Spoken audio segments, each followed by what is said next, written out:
comment comprendre la génération Z.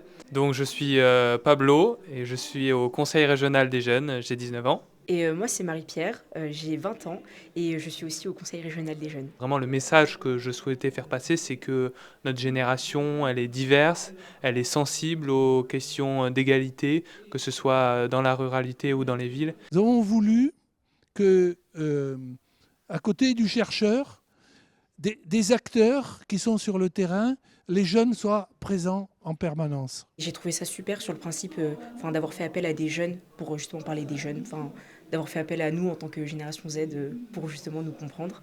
C'est la région qui prend sa responsabilité. La région, dans son rôle sur l'orientation, c'est bien en fait de faire le lien. Mathieu Vallée, je suis directeur de l'orientation et de l'apprentissage au Conseil régional Centre-Val de Loire. Donc cette année, j'ai vraiment souhaité qu'une partie de mon équipe soit présente pour faire du lien, de créer un écosystème d'acteurs de l'orientation. Et ce type d'événement est vraiment très important. Et l'idée, c'est de pouvoir échanger aussi entre les régions, de voir aussi quels sont les dispositifs qui sont le plus percutants.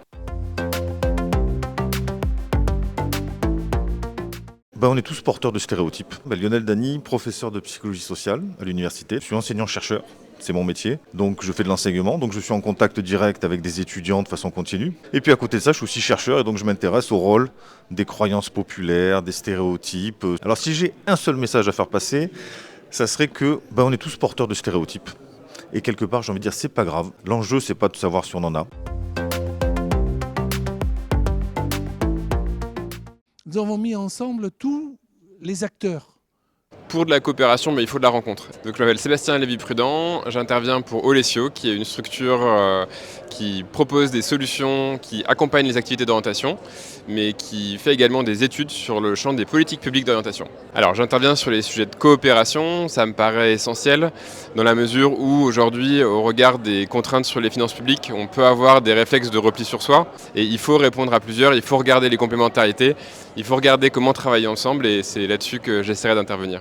Ça m'a remis les idées au clair sur ce que la région faisait, ce que la région proposait, donc sur le réseau ambassadeur des métiers, sur le réseau ERIP, et puis sur Cap Métiers que je connais très bien, mais effectivement ça m'a permis de bien refaire le point dans ma tête pour que je puisse m'en resservir sur le terrain au quotidien avec les gens que j'accompagne. De cette deuxième session de Sopro, qui a été comme d'habitude extrêmement riche. Le bilan, c'est dans les actions qui seront transformées par ces 2 jours de réflexion.